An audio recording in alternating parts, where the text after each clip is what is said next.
Hai guys, terima kasih ya karena sudah menyaksikan video-video sebelumnya dari channel Ducipedia. Di video kali ini kita akan membahas tentang keberadaan kota-kota gaib yang ceritanya melegenda di kalangan masyarakat Indonesia. Nah, tanpa menunggu berlama-lama lagi, let's check it out. Cerita mistis memang tak bisa lepas dari kehidupan masyarakat Indonesia. Apalagi kepercayaan masyarakat Indonesia terhadap hal-hal gaib sudah ada dari dahulu kala. Bahkan di zaman yang serba modern ini, mitos dan legenda berbau mistis masih banyak tersebar dan dipercayai masyarakat. Salah satu hal mistis yang hingga kini masih banyak diperbincangkan dan meninggalkan misteri di benak orang-orang adalah tentang keberadaan kota-kota gaib. Disebut kota-kota gaib karena kota-kota ini tidak bisa dilihat oleh orang-orang biasa. Hanya orang yang beruntung yang bisa melihat kota-kota gaib ini. Berikut ini 5 kota gaib yang dipercaya ada di Indonesia.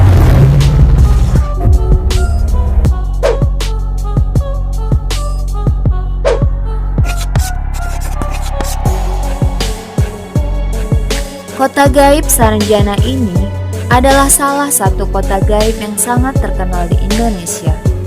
Bagi penikmat kisah-kisah misteri, tentunya sudah tidak asing dengan nama kota tersebut. Kota ini dipercaya berada di wilayah Kota Baru, Kalimantan Selatan. Tetapi kota Saranjana ini tidak pernah terdapat di dalam peta. Namun, masyarakat setempat mempercayai bahwa kota tersebut berada di bagian selatan Pulau Laut Kabupaten Kota Baru, Provinsi Kalimantan Selatan. Ada beberapa kabar yang beredar dari mereka yang pernah masuk ke kota itu. Konon, kota Saranjana ini adalah kota yang sangat maju. Banyak terdapat jalanan-jalanan lebar serta gedung-gedung bertingkat yang megah. Ukuran buah-buahan di kota ini pun sangat besar-besar, tidak seperti yang ada di dunia nyata. Diceritakan pula bahwa para penduduk kota ini memiliki wajah yang sangat cantik dan tampan. Namun di balik semua keindahan itu, tersebar sebuah mitos. Bagi siapa saja yang mencoba masuk ke kota tersebut, maka tidak akan pernah kembali. Kota ini disebutkan dihuni oleh makhluk halus berupa jin. Dan ada pula yang mengatakan kalau kota Saranjana ini dihuni oleh manusia yang tak kasat mata. Dikatakan pula sistem pemerintahannya adalah kerajaan, dan bahasa yang digunakan oleh penduduk di kota gaib ini adalah bahasa Banjar. Ada sebuah kisah dari kota ini yang sangat terkenal dan pernah jadi perbincangan hangat di masyarakat. Yaitu, pada tahun 1980-an, pemerintah setempat dibuat kaget dan heran oleh kedatangan sejumlah alat berat dari Jakarta. Semua alat berat yang bernilai sangat mahal ini dipesan oleh seseorang dengan alamat kota Saranjana dan telah dibayar lunas. Padahal kota ini secara administratif tidak ada di Kabupaten Kota Baru.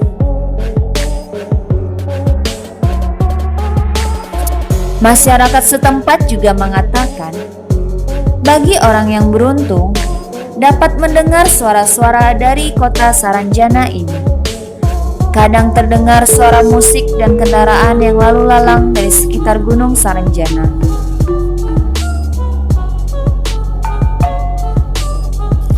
Ada pula kisah lain yang tak kalah menarik, yaitu tentang kapal feri yang mengangkut banyak penumpang dari Tanjung Serdang, Kota Baru.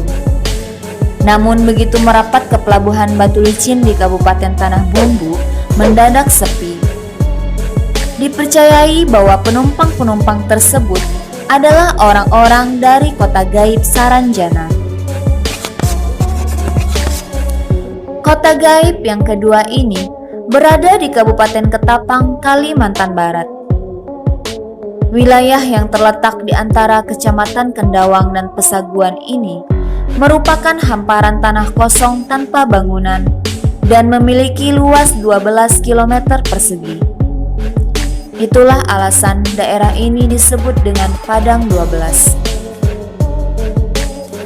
Bagi orang awam yang melihat, daerah ini hanyalah lahan kosong bertabur pasir putih yang hanya dipenuhi oleh pohon pinus dan ilalang, layaknya sebuah padang rumput. Namun dari pengakuan beberapa orang yang terpilih bisa melihat kota itu, mengatakan bahwa kota di Padang 12 ini tampak sangat indah dibanding dengan negara maju di belahan bumi manapun. Rumah mewah dan kendaraan mewah menjadi pemandangan yang biasa di kota ini. Bahkan pesawat pribadi dan kapal pesiar pun juga dimiliki oleh penduduknya. Masyarakat setempat menyebut penduduk Padang 12 ini dengan sebutan orang kebenaran yang ditandai dengan ciri fisik yang tidak memiliki belahan di antara bawah hidung dan di atas bibir. Orang-orang penghuni Padang 12 ini terkadang juga berbelanja ke pasar yang ada di daerah Ketapang. Mereka membayar dengan kunyit dan rempah-rempah lain. Namun keesokan harinya, kunyit-kunyit itu akan berubah menjadi emas.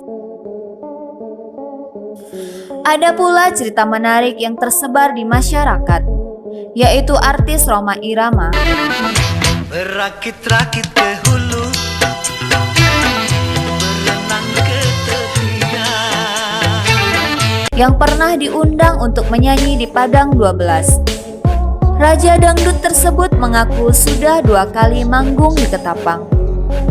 Tetapi hampir seluruh warga Ketapang menyebut bahwa Rhoma baru pertama kali manggung di kota mereka. Dikatakan bahwa Bang Haji Rhoma Irama terheran-heran. Katanya, kota Ketapang yang saat dia pertama kali manggung sangat megah, tidak seperti sekarang. Bagaimana jika ternyata aksi panggung pertama kali Rhoma Irama tersebut diadakan di kota gaib Padang 12? Kota gaib ketiga ini masih dari Kalimantan Barat. Kota gaib Batu Bejamban ini terletak di daerah Paloh, Kabupaten Sambas. Batu ini terletak di sebuah bukit yang tidak terlalu tinggi di tepian sungai. Menurut penuturan warga setempat, Batu Bejamban adalah pusat kerajaan gaib di Paloh. Bagi orang-orang terpilih, mereka dapat melihat sebuah kerajaan yang megah di lokasi ini. Disebutkan pula bahwa kerajaan gaib ini dipimpin oleh seorang raja yang bernama Pangeran Sandi. Ada sebuah cerita mistis yang menguatkan keberadaan kerajaan gaib ini nih guys, yaitu hilangnya pesawat TNI Angkatan Udara pada tahun 70-an. Pesawat ini hilang begitu saja saat melewati wilayah yang diyakini sebagai wilayah kerajaan gaib negeri Paloh. Setelah dilakukan pencarian di tempat hilangnya pesawat ini, seluruh awak dan penumpang, bahkan puing-puing pesawat tidak ditemukan. Menurut seorang cenayang, para awak dan penumpang pesawat tidak meninggal, tetapi diselamatkan oleh penghuni kerajaan gaib dan menetap di sana. Nah, semenjak kejadian ini guys, para penghuni kerajaan gaib ini menjadi lebih sering menampakkan diri. Kerajaan gaib dan megah ini tentu saja tidak dapat dilihat oleh orang-orang biasa guys. Harus orang-orang yang punya kemampuan khusus yang dapat melihat keberadaan kota ini. Beberapa dari para penduduk setempat juga mengatakan pada waktu-waktu tertentu mereka kadang melihat adanya sebuah kota modern yang muncul di tengah-tengah lokasi Batu Bejamban ini berada. Konon katanya, kerajaan negeri Paloh ini bertanggung jawab atas hilangnya beberapa gadis dan anak-anak kecil. Para gadis-gadis yang hilang ini dikatakan diculik untuk dikawini. Sementara anak-anak kecil yang menghilang, ada yang tidak kembali dan ada pula yang berhasil kembali. Dari pengakuan anak-anak yang selamat ini, mereka bercerita bahwa mereka diajak bermain naik ke sebuah kapal megah oleh anak-anak kecil lainnya. Penghuni kerajaan gaib ini disebut dengan kaum Bunian. Ciri-ciri dari kaum Bunian ini adalah mereka tak memiliki garis antara bawah hidung dan bibir, serta alis mereka juga menyatu.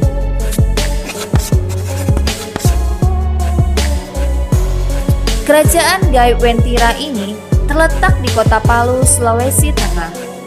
Hampir sama seperti kerajaan gaib lainnya yang tentu saja tak bisa dilihat oleh orang biasa. Kerajaan gaib Wentira ini juga konon menyimpan harta karun emas dan bahkan istananya terbuat dari emas murni. Disebut pula kerajaan ini memiliki peradaban yang sangat maju. Berdasarkan penuturan beberapa warga Palu yang pernah melihat langsung penghuni kerajaan Wentira, mereka seperti manusia biasa, hanya saja tidak memiliki garis tengah di antara bibir dan dapat menghilang seketika. Ada beberapa larangan yang harus dipatuhi jika ingin berkunjung ke daerah ini. Yang pertama, jangan memakai pakaian berwarna kuning. Disebutkan bahwa warna kuning adalah kesukaan penduduk kerajaan gaib ini. Konon katanya nih guys, jika berpakaian warna kuning, maka akan dibawa oleh penduduk gaib ke negeri mereka dan tidak akan pernah bisa kembali ke alam nyata.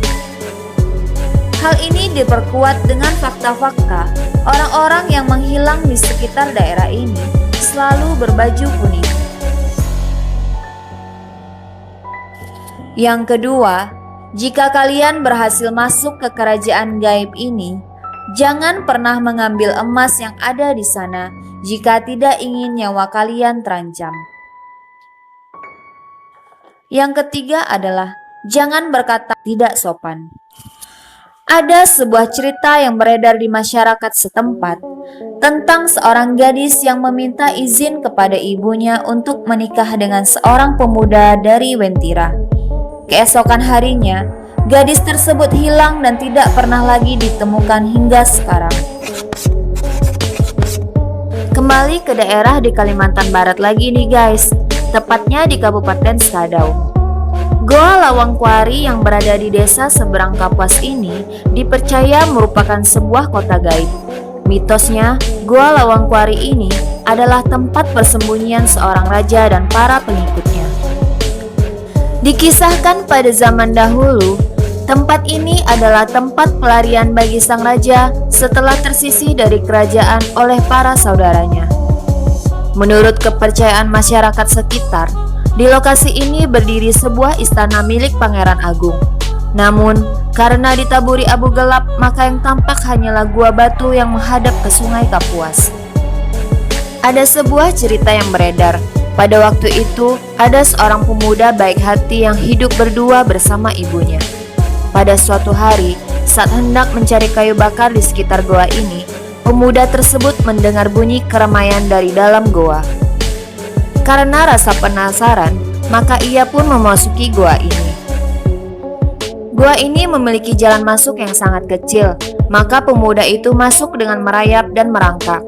Namun, semakin lama gua tersebut semakin besar, hingga pemuda tersebut bisa berjalan. Setelah masuk cukup ke dalam, pemuda itu terkejut melihat sebuah perkampungan yang indah. Pemuda itu disambut oleh dua pengawal istana. Di sana dia dibawa ke sebuah istana megah dan diberi makanan enak serta pakaian yang mewah. Katanya, perempuan-perempuan di sana cantik-cantik dan memiliki kulit yang putih dan bersih. Setelah beberapa jam di sana, pemuda itu teringat akan ibunya dan meminta izin untuk pulang. Pemuda tersebut pun diantar pulang oleh para pengawal. Namun, Pemuda tersebut tidak ingat perjalanan diantar keluar dari perkampungan tersebut. Beberapa penduduk yang saat itu sedang mencari keberadaannya menemukan pemuda ini sedang tertidur di depan gua Lawang Kuari. Para penduduk tersebut mencari pemuda ini karena pemuda ini sudah 7 hari tidak pulang ke rumah. Padahal pada hari-hari sebelumnya, para penduduk sudah mencari di sekitar gua, tetapi pemuda ini tidak ditemukan.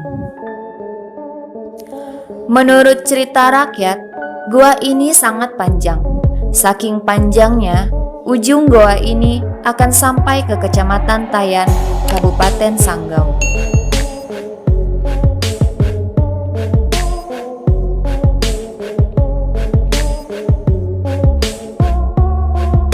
Nah, itu dia guys, beberapa tempat yang diyakini sebagai tempat keberadaan kota-kota gaib di Indonesia. Apakah kamu percaya? Terima kasih sudah menonton video ini sampai habis ya. Nantikan video-video selanjutnya yang tak kalah menarik.